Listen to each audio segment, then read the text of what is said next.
Hi, well, good afternoon, everybody. My name is Aaron Blumenthal. I am the co-founder of Roost, a 500 Startups Batch 12 company. Today we're here to talk about SEO, particularly in the context of startups. Who the hell am I and why should you care? In addition to being one of the 500 startups, a member of the 500 Startups family, I also had an ad agency out of Scottsdale, Arizona for about 10 years, specializing in organic SEO, traffic generation. Things that are notable about that experience was that if you shop for car insurance, anywhere between the years of 2007 to 2010, I ranked #1 for car insurance in all major search engines. Also ranked #1 for payday loans, that's the nefarious kind of loan, for a number of years. And for 2 glorious days, I also ranked #1 for awesome. Yes, truly the best of my accomplishments. When you're in a startup world and you want to think about what SEO does, it's important to understand what SEO actually means. And a lot of people think of it as ranking #1 for a particular keyword phrase. But how do we get there? And the truth is that there's quite a bit of planning that can go into it. You do a little bit of tweaking, you do a little bit of twerking, and you pray to God a lot. Because my first exercise when I was running my SEO business was to wake up in the morning in a cold sweat wondering if I was still #1 that day. I do not recommend relying on SEO 100% for all of your traffic, but I do recommend finding a way to integrate it into your marketing mix. So we're going to breeze through 20, and this is by no means the 100% definitive guide to SEO stuff. This is just the stuff that's easiest for startups to control, because I'm sure if you're like me and my startup right now, you have a very, very, very full day. So we're going to cover the top 20 on-site factors. When I say on-site, I'm talking about stuff you can do on your own website to influence your ranking. There's one off-site factor that you can think about, and that's links. Very simple, but also the hardest part to do, at least to do well. So let's take a step back and understand if you were hiring for an SEO today, what would you be looking for? What would they actually do? And this is a common question I get anytime someone says, oh, I need to hire an SEO, what's their job description? Well, first and foremost, you're hiring in for experience. So you want someone who's done this before. This person's going to establish a playbook for every single one of the factors on-site and off-site that they know about or have had some sort of experience with, and they're going to whip your organization into shape, making sure that those policies are enforced. So if that's a certain character count within a title tag or a certain keyword density on page, it's this person's job to unify the CTO or the technology team, the marketing team, the content generation team, all the stuff to make sure that these things are observed. The best SEO plans I've ever executed on are the ones that were the most consistent across the website. Because if you've got, say, 2 product teams that are applying different strategies to different areas of the website, oftentimes that causes both of those to butt heads, which can definitely negatively impact your Google rankings. So again, thinking about startups and do you actually need an SEO? Full-time right now, probably not, especially since I think this is your 3rd day. Unless you're a really mature company, you shouldn't be paying someone to do this for you full-time. Part-time or contract, maybe. But consultant is what I would recommend for most startup type companies, just simply and solely because you can go ahead and just ask them, hey, so understanding what I need to understand about my vertical, what sort of policies do you recommend that I put into place so I can maintain my website as an ongoing course of my business and eventually hire someone in to really put this out full time. So I recommend getting a consultant, and once you have that battle plan in place from them, you just work to enforce it as best you can, maybe check in with them once every couple months. So in the interim, it's important to understand that SEO is a team sport. That means that your marketing person, your CTO person, even your chief executive officer has some sort of stake in executing that plan wherever you get it from. The way that I've structured this presentation is to talk about those different 20 factors and who might be responsible for executing on those. So let's divvy up that work. Quick little visitation on the on and off-site factor stuff, and I assume that this presentation will be available from your 500 folks. Let's start with the alpha, that's keywords. So SEO is just searching for a particular given keyword phrase. Maybe it's something that's high volume, usually shorter in length. Maybe it's something longer tail, which is a phrase or something like that. What I will tell you is that anywhere between 66% to 50%, I think was the most recently reported number, of all the searches that Google gets, it's never seen before. And what that tells you is that people are delegating their thinking to search engines these days. They plop down in front of a computer, they sort of have this sense that they want to search for something, and then they just start typing. And so that's why you get things like, is Kanye West A, and then you have murderer, rapper, rapist, all these other kinds of things, because Google's trying to predict what you're going to say, and they do that because people just sit down and type stuff. So you want to understand how people interact with your product. If you're a double-sided marketplace like mine, where we are a storage company or a peer-to-peer storage company, I can rely on that for the renter side of my business because people know how to search for storage. I can't rely on that for the host side of my business because there doesn't really exist a nomenclature for, I've got this 5x5 space and I would like to learn how to monetize it, and also I don't want Airbnb. You can rank for that, I suppose, if you wanted to, but it's going to be very, very low volume because it's a very unique search. So understand where to integrate SEO into your mix and understand what words a person would use to describe your product or service. Taking that SEO rich stuff, keywords, all that jazz, and applying it to different areas of your website is key. First and foremost is a document name. When I talk about that, I'm talking about things like www.roost.com/cheap-storage.html. Suffixes don't really matter so much, but what you want to avoid are these really ugly query string type names, where if you have, like, say, an e-commerce website and product equals large and color equals black and all this other kind of stuff should be avoided. At minimum, the URL should be cleaner and sexier. At maximum, you should have, particularly if products are being sliced or diced, an acceptable way to communicate to Google that this is the chief location where this product lives. So maybe you have a large black product page if that's what makes the most sense to your business. And again, this is something you'd work with your consultant to establish. The reason why you want to care so much about this document name, though, and stay as consistent for as long as possible, is that Google looks at how to index your website based on the URLs that it knows about. And so every single time that a URL changes, it considers that a new page. This creates things like duplicate content. If you have the same product that's being displayed across, say, 10 different pages, it doesn't know which page that belongs to. So if you end up killing these pages later on and maybe some more ranking, or maybe let's decide that you take a page and you want to move it from one place to another, that's accomplished by a 301 redirect, you lose all the value that's associated with that page and you effectively start from scratch. Even under a 301, you lose anywhere between 10 to 20% of the incoming link value if those pages are being linked to from external sources. So getting the document names right after doing good keyword research is one of the most important things that you can do from the get-go. Next up, page titles. Think of this like a cover of a book. If a person is thumbing through listings on Google, it's that blue text they click on right up top. You want to make sure you get this pretty well established in terms of how you want to handle this, meaning I wouldn't recommend starting your page titles with roost, pipe, whatever this is, because people already know it's roost. Or if they're searching for stuff, they don't necessarily care. But you do have roost on every single one of your page titles. It doesn't necessarily add a lot of value to that title. So stay away from that stuff because what you tend to get indexed with first will stick with you for a while, even if you change that page title later on.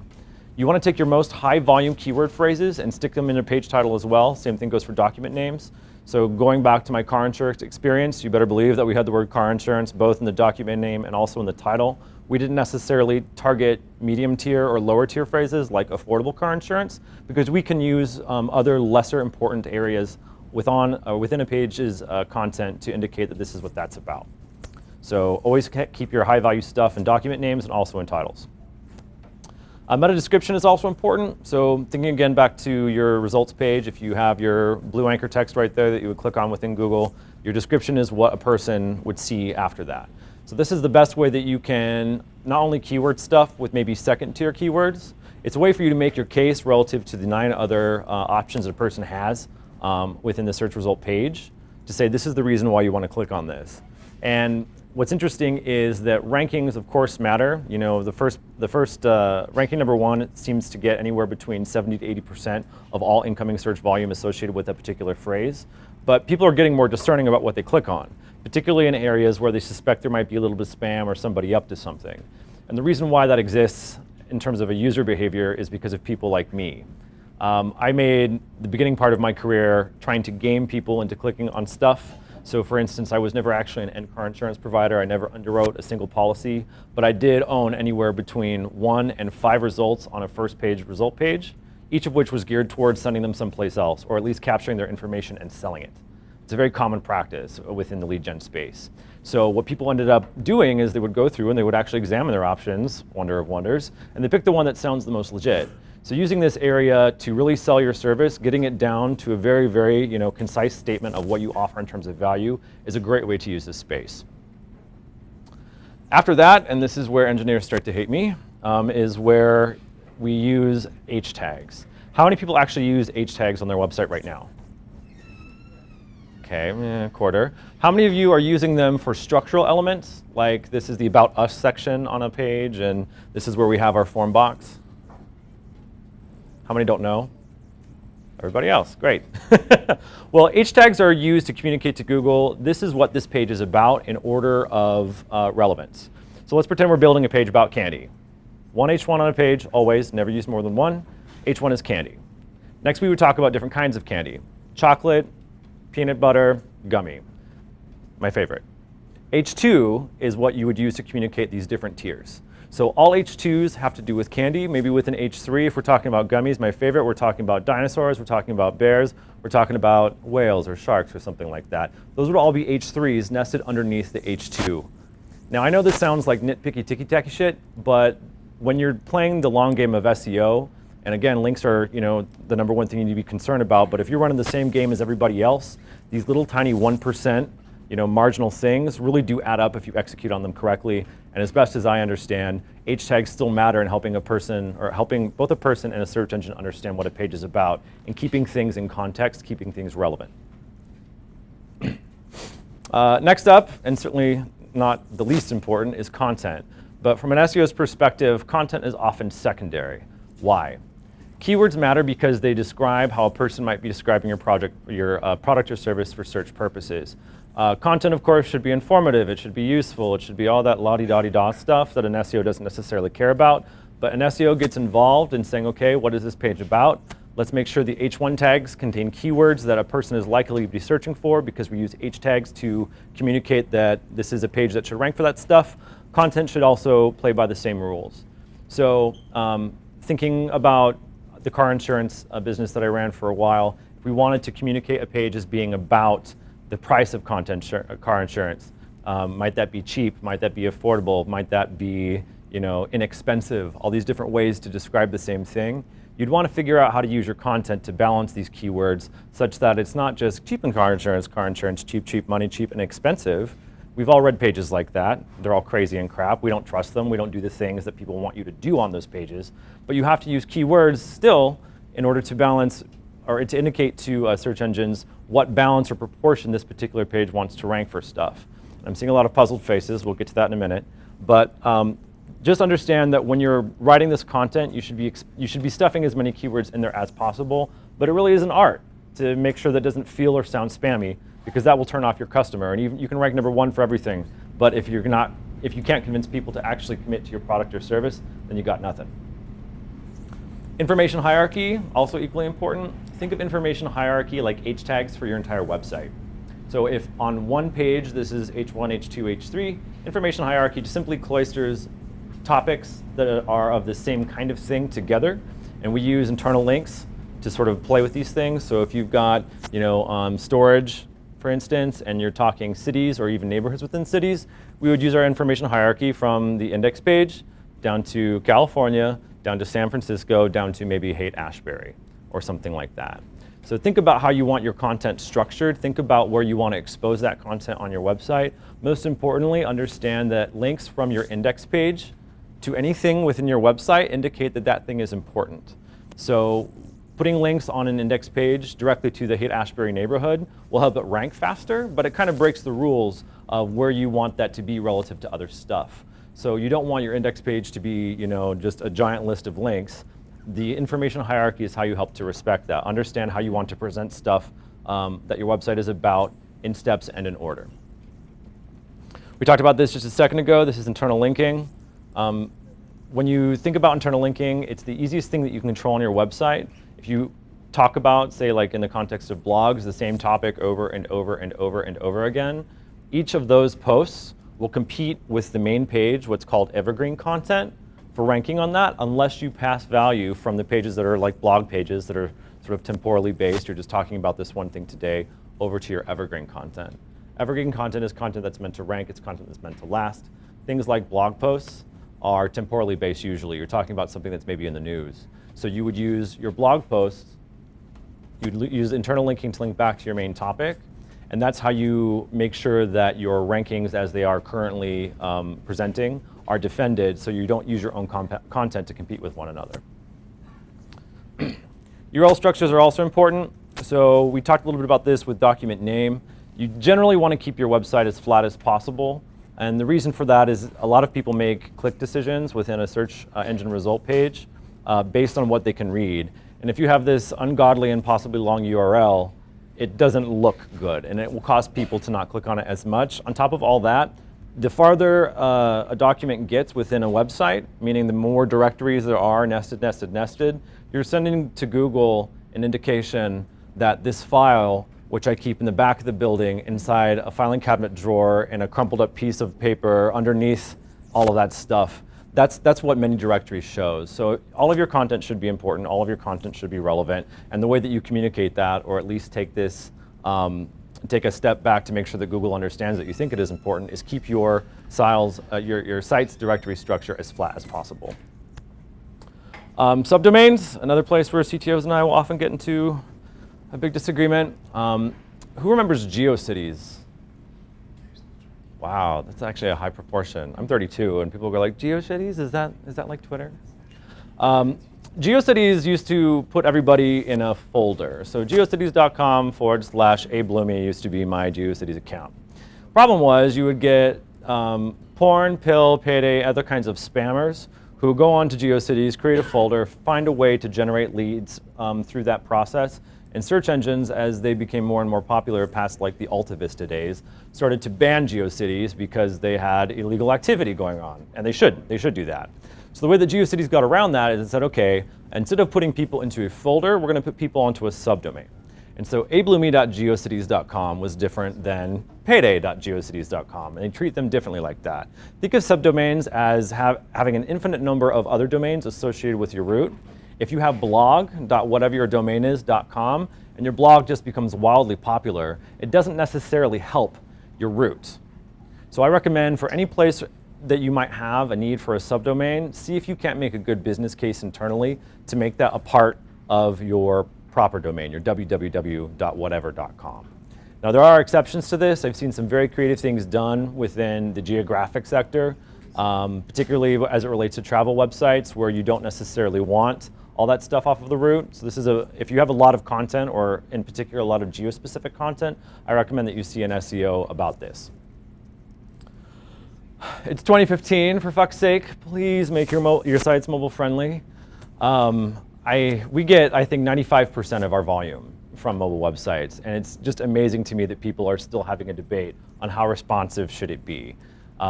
If you're not doing that right now, it's also a quality signal, although it has been for a number of years. It was announced this year that Google's going to start de-emphasizing your ranks on mobile searches in the event that your site is not mobile friendly. They've been doing that for a while, but they kind of made it official. So please make your websites mobile friendly.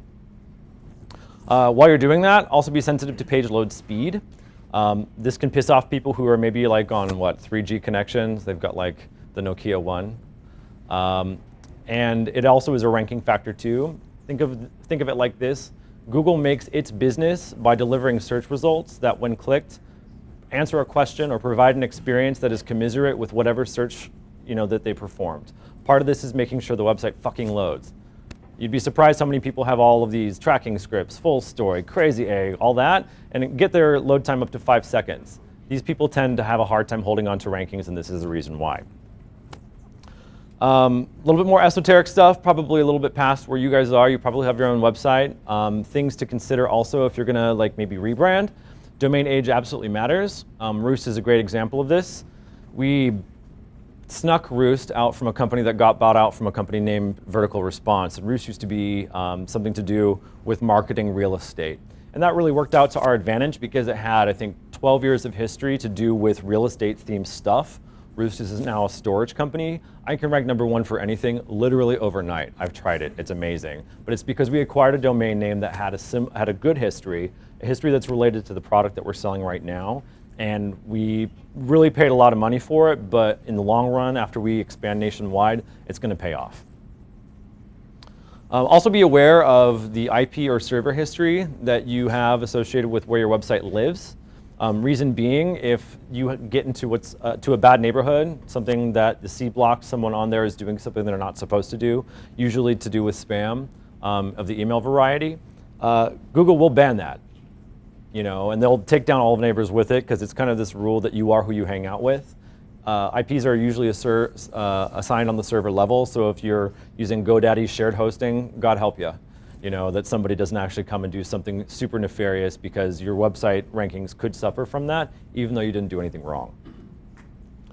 Server responses are also super important, and this is nitpicky stuff where I do unholy battle with our server folks. And the reason why is if you have a piece of information on your website that is temporary, think maybe like a car listing, or in our case, whether or not a certain storage space is available and it becomes no longer available, what do you do with that? It was previously returning what's called a 200 response, that everything is okay, the page was served up, no complaints. After that's done, do you 301 it, which is a permanent redirect? Do you 302 it, which is a temporary redirect? It says, hey, this URL is still valid, but come back later, it's not here right now. Do you 404 it, which is not found, our favorite URL response code I think everybody knows about, cute little page maybe? Or do you 410 it, say it's gone? The difference between these should have a lot to do with how that piece of information is dealt with on your website. In our case, we 410 stuff. So after a listing becomes no longer available, because it is the nature of a storage person to rent their space for usually upwards of 2 to 3 years. So our LTVs are marvelous, but we're not going to try to hold on to that URL because it's not likely that it's going to come back anytime soon.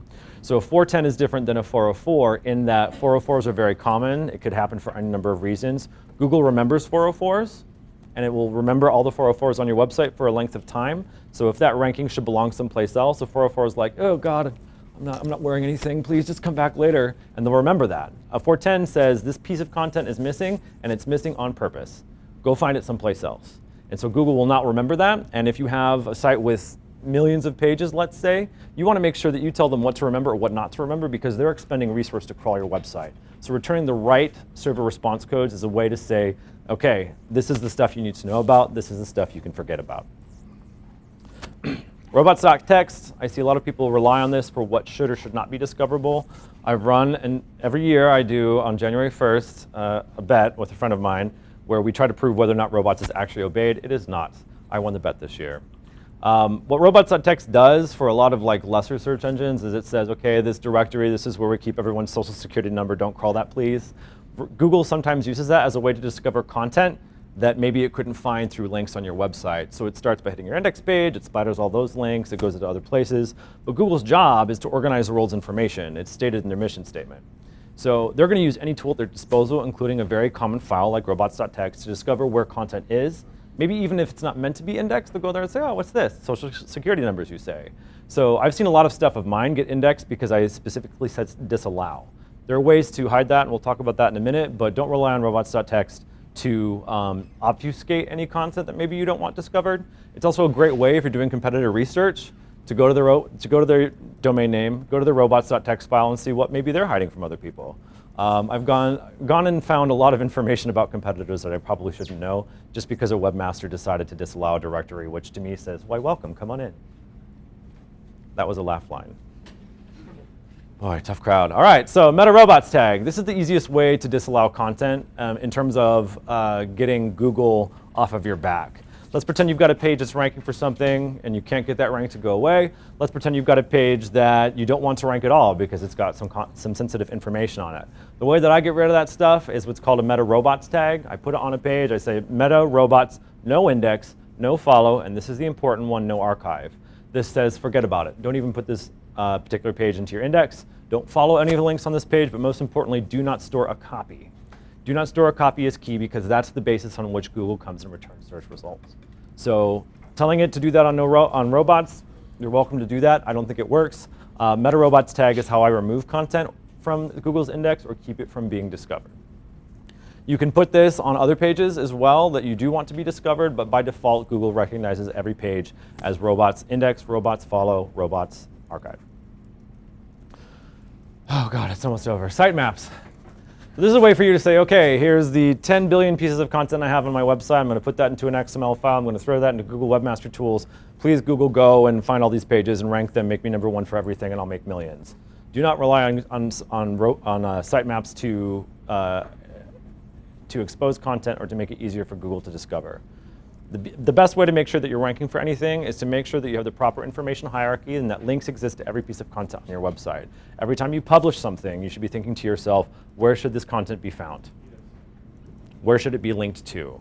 Why does that make sense? Because you're establishing relationships between pages and you're exposing to content to Google that way. Would much rather find content by way of spidering activity than go to your treasure map and say, okay, this is where everything lives. Last but not least, the hard fucking truth. Links are what matter. I've seen websites of terrible construction, not mobile friendly, loads up billions of scripts, half of it malware. And if you can get, a bunch of links to your website, and you can get them either at a high volume or a fast pace, or a high volume and a fast pace, or whatever combination makes sense for your business, you will rank #1 for stuff. Who remembers the George W. Bush is a miserable failure scandal? Anybody? This is my favorite story. So back when George W. Bush was getting us into the Iraq War, and without getting into all of the political stuff about it, a bunch of webmasters got together and thought that was a really stupid fucking idea. And so what they did was they put a bunch of links to his White House profile that just said miserable failure, miserable failure, miserable failure. And on no place on his profile did it say that Bush was a miserable failure. Well, it would be funny if it did. But overnight, if you went to Google and you typed in miserable failure, or even just the word failure, what would show up there? George W. Bush's whitehouse.gov page. Because a bunch of people got together and decided that they would link to this website, or specifically to that page, with that anchor phrase, with that keyword. And so getting a bunch of links to your website for the keywords that we identified in step #1 is the best way for you to go and get your site ranked. It's really hard to do, though. This is how Google looks at links. Okay, when one website links to another website, the website that's receiving the link is sort of taking the essence of the website that is being referred to. So a lot of people will try to game the system and think, okay, so I'm going to come and I'm going to link to you, and you're going to go ahead and link back to me, and what you get there is a reciprocal exchange. There's not a lot of value there. It's just kind of a link circle jerk. It doesn't really accomplish much. But if you can get a lot of people to link to you and you don't link to anybody else, with the exception of people you should be linking to, content that's relevant, what you'll get is a site that has a lot of value, like a checking account, a lot of incoming deposits, but not a lot of debits. So that's how Google thinks about links. It's very much a popularity contest. So links being the most important thing that you can do on your website. I mean, if you did none of the other 20 things, I would focus here, although you should do all those things. What are some easy ways that startups can get links to their website without hiring an SEO whose job it is to sort of do this however it is that they do it? You've got press releases, you've got partnerships, and you've got organic types of links. And we're going to cover how to do those right quick. First, press releases. You guys are naturally buzzworthy because you are here at 500 Startups. Claps. Okay. But most importantly, you should be talking to Jess Erickson, who has the bomb diggity press contact sheet, and start cultivating relationships with people who could potentially talk about your product by way of press release. So that every time that you release a press release, you can go ahead and call somebody and be like, hey girl, I need a press release put out like this. And they're like, okay, cool. They get these contacts every day. So establishing a personal relationship, that soft touch, is in my experience #1 important.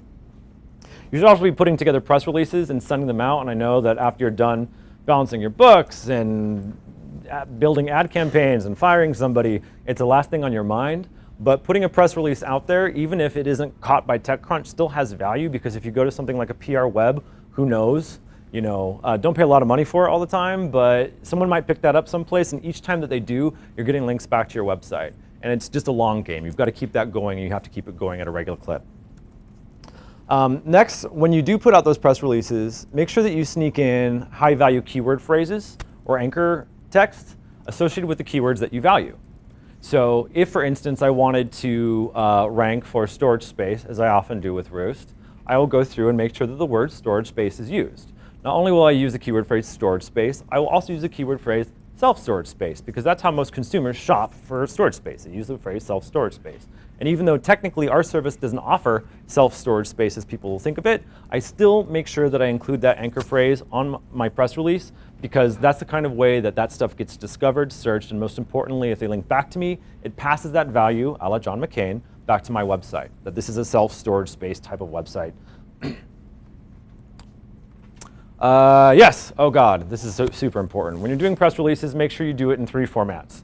Word, so they can release it wherever it is that they release it. PDF, usually because they like to distribute this stuff on a mailing list, and Word documents sometimes can't be read or get corrupt. And last but not least, HTML. So always include an HTML version so that a webmaster, when tasked with going through and doing this, doesn't have to pick apart a Word document or a PDF document, thereby removing your anchor tags that you cared about oh so much. They will literally copy and paste that, and I have the highest hit rate of getting HTML docs in front of webmasters and say, hey, publish this. They don't even remove anything because they're that lazy. Sorry if you're a webmaster, but it's true. Next up, partnerships. Don't be afraid to ask your partners. If you've got big clients like Oracle, for instance. For us, we have a very notable storage company that we compete with who I was able to convince it was a good idea to link to our website. And it doesn't matter that it's nested on like the 3rd page of their privacy policy. A link is a link is a link.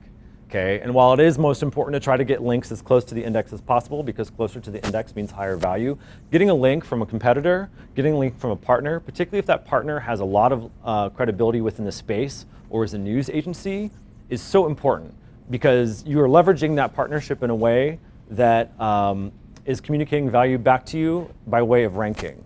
Everybody who ranks to your website passes value to your website. Do not be afraid to ask your partners for links. And don't be afraid to be a douchebag. Don't link back. Or put the link up and then set your Outlook reminder for 30 days later and then it accidentally falls off and oh, an intern did it. You know, it's a good way for you to make sure that you're collecting that value but not passing it back out to anybody else. Organic links is tough. It's really tough to get your website into a shape where people will organically link to it, particularly if you're a BDC platform like us.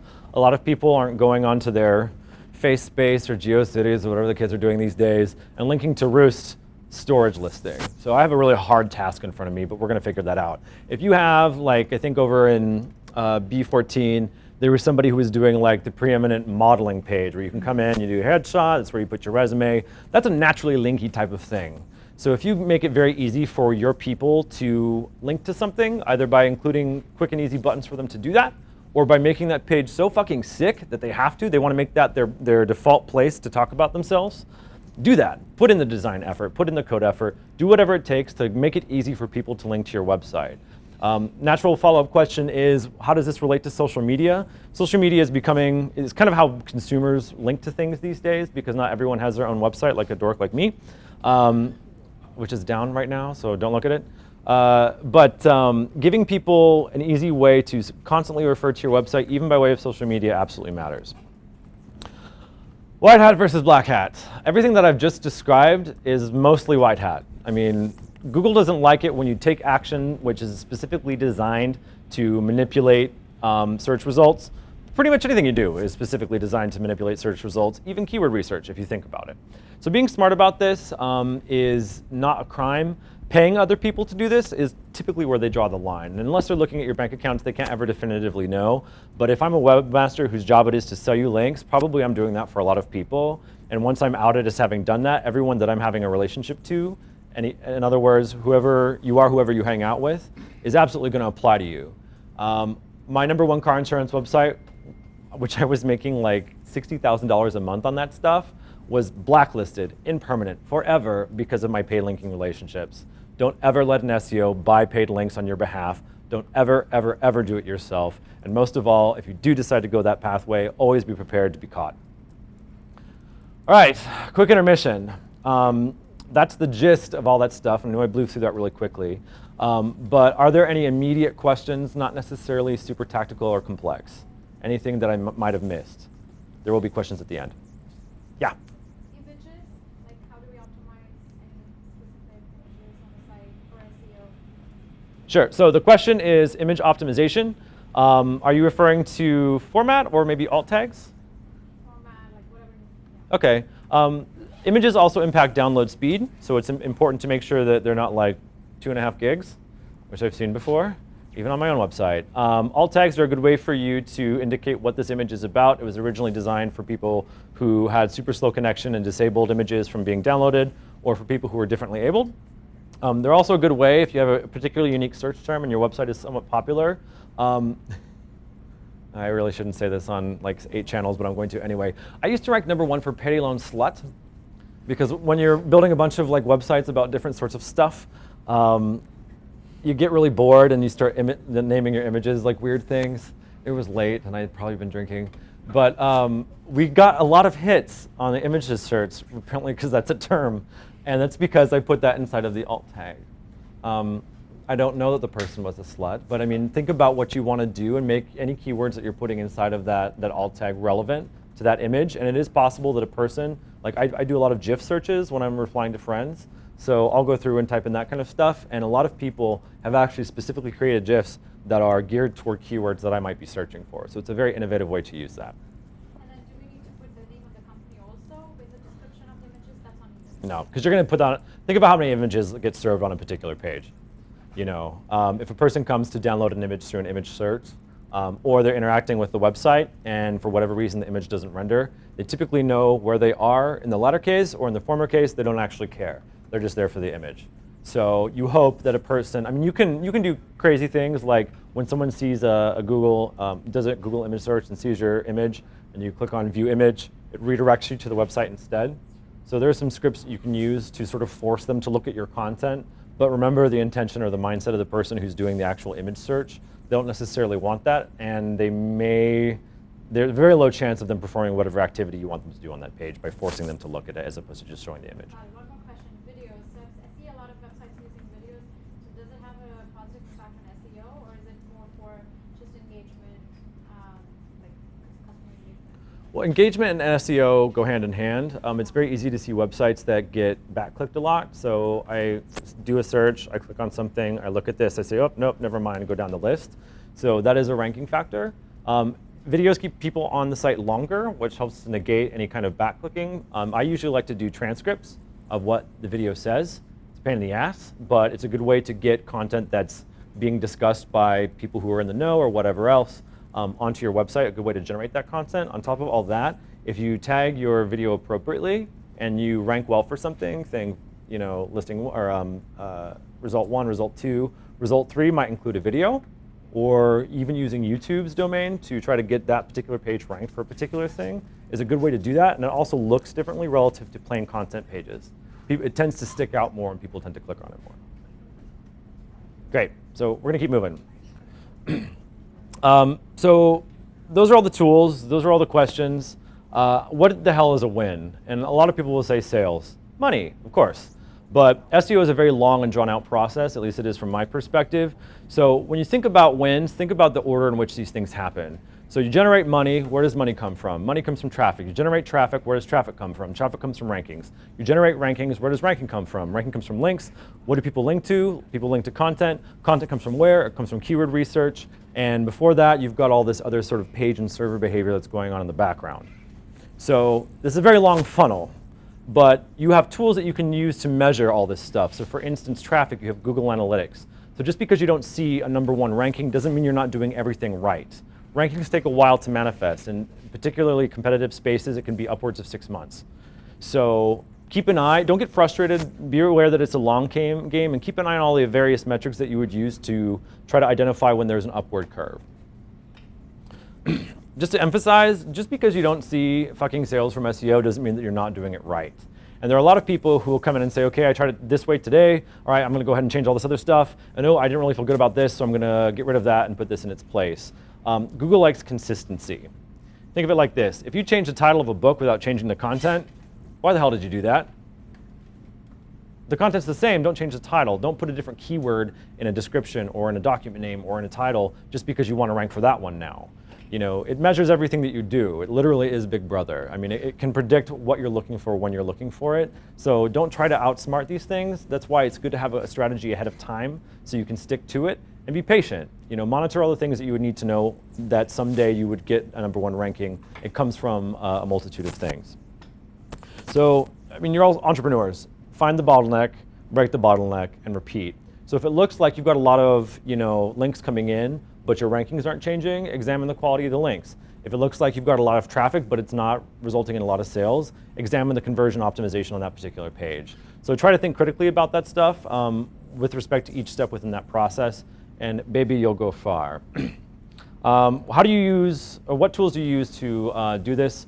My favorites are Google Analytics. Well, it's not my favorite, but we use it because it's free. Google Webmaster Tools, which is separate from Analytics. That's where you would go to see how particular keywords are performing. They're not going to expose that data to you in Analytics anymore. Domain Tools is how I check sort of service status, domain age, history. AuthorityLabs.com is a rank checker. I definitely recommend having some sort of rank checker and keeping on top of that stuff. What I like about this is it'll send you a report once weekly, and that way as you're doing all the other stuff and you wake up one day and you go, oh my God, it's Friday, it was just Monday yesterday, at least you have this information to quickly gloss over and you can have some sort of sense in your head how you're performing. SpyFu I use for keyword research. Majestic.com I use for backlink analysis or trying to figure out which links are worth what. And last but not least, Xenu, not the space alien. This is just a very simple spider I use to crawl an entire website and make sure that links are going where they're supposed to go. And very quickly, while you take pictures, that's everything I just said. A couple of basic diagnostics just for fun. Go take a look at your website when you go back to your desk. Type in SITE and then your domain name. So for me, it would be sitebloomy.com. And that'll expose everything that Google thinks it knows about your domain name. And the pages that show up should be all the pages that you have. Not only should it be all the pages that you have, it should be in the order that you think it's important. If your terms of service is number 2, then you're doing a very piss poor job indicating that your website is about something other than terms of service. If your root domain name is in position number 1, that means you're either in the process of, about to be, or are currently banned. Webmaster Tools, of course, I can't emphasize this enough. It's different than analytics. There's a lot of confusion for people who are new about that. Go to google.com/webmasters, activate your Webmaster Tools account, and pay attention to everything that's in there. It's a good way to get sort of the vantage point of your website from Google. When all else fails, we're a member of 500 family. I'm not here in Mountain View, but I'm always just a frantic phone call away. So if there's anything that you need in terms of help, feel free to call, feel free to email, feel free to follow me on Twitter for humorous SEO analysis. And with that, I will take your, no, you can't. Here, we'll leave that up. I'll take your questions. What else we got? Not a very chatty audience. I love this. What's up? So if my website is hosted on a different place and I use something like Tumblr or something for my blog and I get traffic on my blog, does it even help the site rank? Every time you make a Tumblr post, make sure it's linking back to your website, and not just to your website, but a relevant piece of content on your website. So if you're, what's your vertical?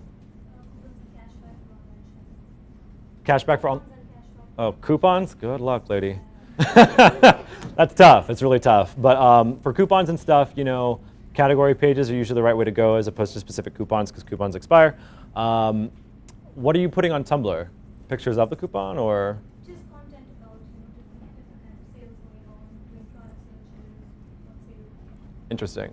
So for your purposes, not only would I make sure that you are linking back to your website with that stuff, because there is a chance that links are being generated to Tumblr for that purpose, and you want to try to pass that value onto your website. I would also do some rank checking on your Tumblr account as well. So you're maintaining 2 domains effectively, yours and then also the Tumblr account. And try to pay attention to where they fluctuate, which should dictate, at least for SEO purposes, where you should be focusing your attention. Yes? Along with that, what about like all of your social accounts? How should you leverage those to really boost your rankings? Sure. So social accounts are an interesting twist, and they're admittedly something that I don't have as much expertise because back in the old days, we didn't have the Twitter. But some of the stuff that I've seen done, at least from friends I know who are in this space, and they're doing it rather inventively, I'll use all the stupid excuses first, create compelling content, get people to retweet it, that kind of stuff. But I've seen a lot of people get links to their Twitter accounts with the short links, which then pass that value onto the page itself.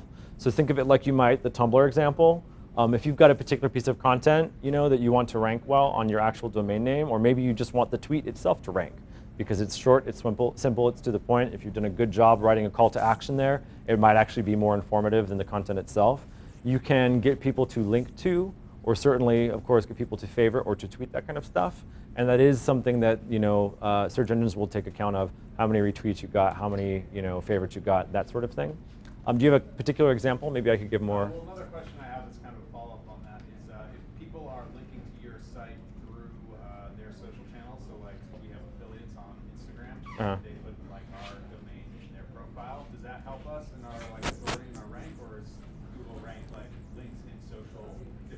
how do authorities interact with you? I'm sorry, authorities. How do affiliates interact with you? So like we send them product, they promote it on there. Okay. And do they do that by way of forums or by way of anchor text?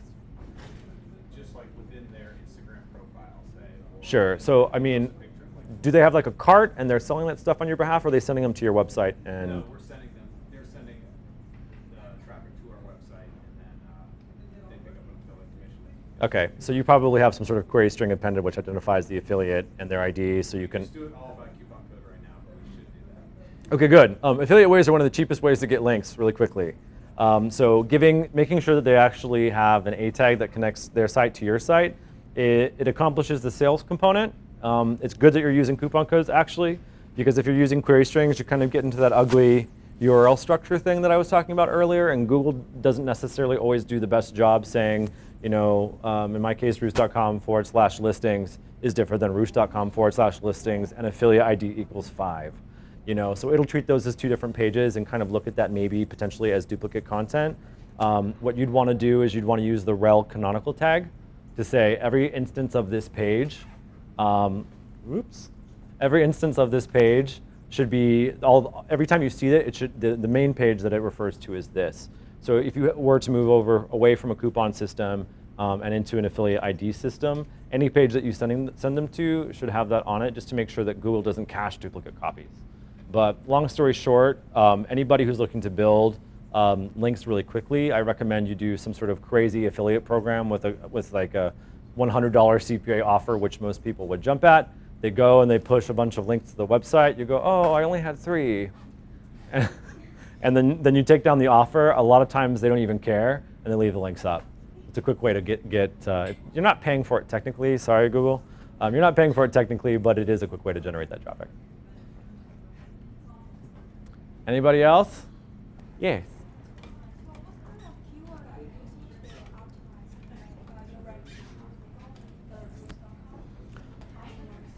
Okay. I think the rental is really competitive on Google, right? Right, so there's a couple of considerations that need to be at the forefront of your mind when you're picking keywords. In our case, we're in a weird spot because our software doesn't support anything that's not in the Bay Area. So I don't want to rank for self-storage or national type phrases because I simply can't service that traffic. So we're not going to go for anything like that, but we do put a bit of emphasis on San Francisco or San Mateo or San Jose, stuff like that. We do take a look at what people would use to interact with the storage idea. So self-storage, as I mentioned, is a very big pool for us. In particular, we know that our product is considered less expensive or cheap, so we'll use cheap self-storage or cheapest self-storage, things like that. So it is just sort of understanding how people use, you know, your service, the things that they would use to describe it. And the cheap way of finding that out is put an email out to your audience and say, hey, we'll give you a coupon code for X. Use 3 words to describe our service. And you'll get some results that maybe you didn't think of. If you have a little bit of money and you're willing to experiment, AdWords is a good way to do it, not through their keyword research tool necessarily, but just by using broad match type stuff to see what's getting the most interactivity from an ad. So it's a good way to sort of expand your keyword bank. What you can also use is SpyFu to find a competitor, like a direct competitor. If you're in the storage space like I am, we looked at public storage's incoming keywords, or more specifically their organic rankings, and I decide on a per keyword basis, do I want to compete with them here? I'm not going to be able to compete with them on 10 by 10 unit because all of our units are not normalized, so I'm not going to optimize for that. I'm not going to put a lot of weight behind that in terms of whatever I'm doing to promote my rankings. But I will compete with them on cheap storage because we are definitively cheaper, and I can offer something there that's perceived to be that value to the consumer. Does that make sense? Yeah. On the host side, I don't know, see me after class. There's some magic going on there, but I don't know if it works. Yes? On a mobile app, indexing the app, indexing all the app pages, is there anything that can be done from an SEO perspective to make sure, even on mobile app pages, How does the app's content interact with your live website's content? It doesn't. Is it duplicative? Okay. Most of the apps that I've worked on before were casino-based, so not a lot of content there.